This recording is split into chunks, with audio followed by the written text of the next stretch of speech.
I'm Caly. I'm an intern at Koinonia. This is a day in the life, so here we go. We're getting ready for breakfast, which means part one is getting those dishes ready. One of the things I love about community is the chance to share meals and to nourish each other in body and spirit. So that is step number one for the day. Next step, back to my room, time for a little bit of prayer. So I'm a year-long intern at Koinonia. I did the seasonal one in the fall, and upon return, I was invited to write a rule of life to guide this season with intention. And it has various elements, and for me, one of them has been committing to 15 minutes of prayer before breakfast every day. Big believer in muscle memory, and so every day after I get up, get porridge prepped, get dressed and all the rest, I come and I find myself here in this chair, which is a rocking chair that one of the members repaired and offered to me because he said it was right my size. And I love to sit here, and I know this is a messy little bit, but I have books of prayer, poems, pieces of the natural world, writings that offer me some companionship. Sometimes I'm just in silence in prayer. Other times I share in words or song that other Christians and other people in time and space have offered in wondering about the divine. So that's an important part of my pre-breakfast routine.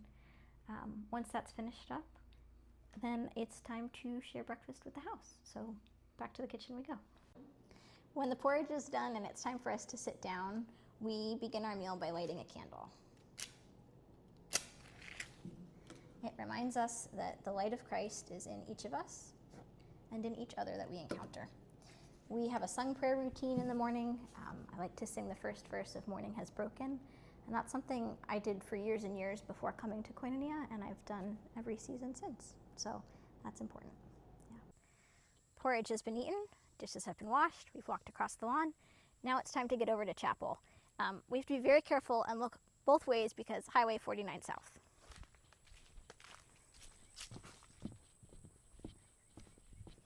And then, once you cross the street, red clay soil. For a girl not from Georgia, it catches my attention almost every day. We have arrived at the chapel.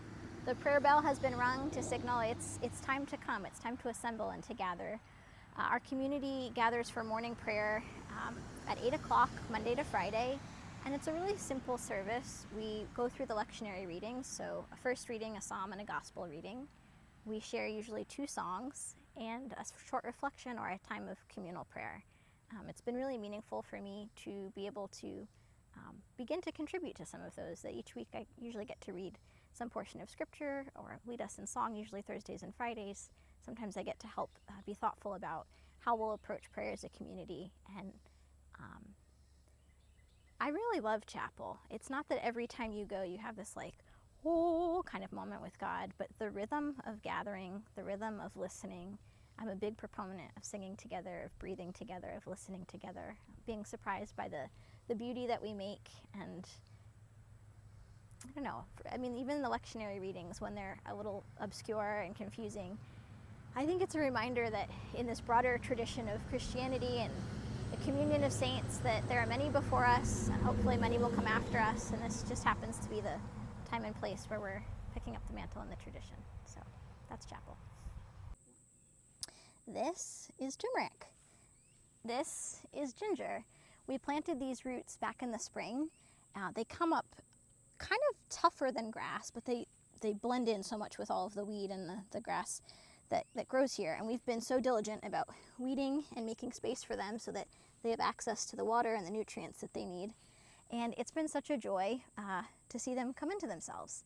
This is the garden. I maybe should have started by way of introduction. I work here usually 1 or 2 mornings a week. I absolutely love being in the garden. Jen leads the garden team and is so good at finding where everybody fits. And so feats of physical strength are not usually mine, but precision work, getting weeds right by plants that look like grass, that is something I can do and something I have done. I love being in the garden. It's also really great to have a diversity of workplaces, and that's been something I've really enjoyed about my time here at Koinonia. I worked in the bakery and in shipping a lot in the fall. This spring I took on doing lunch desserts for Thursday and Friday lunch, and so I've really loved the chance to be creative with food and something sweet. What else do? I have study sessions. I do some independent reading, cleaning for hospitality. There's all manner of work. I love that there's a diversity of work, of tasks, but also that mixing of different people, I think, is a really rich part of living in community. So work alongside service, prayer, study, and fellowship are pillars of our shared life. And for someone who scored as upper level math or science teacher or fire inspector on her career test sophomore year of high school, intentional community and the diversity of work it offers has been a really great fit. So that's a wrap for the morning. It's time for lunch, and I can't wait to tell you all about the afternoon next time we have a chance to be together. But for now, that's it. Have questions? Put them in the comments or take a look at the internship section of Koinonia's website. Take care.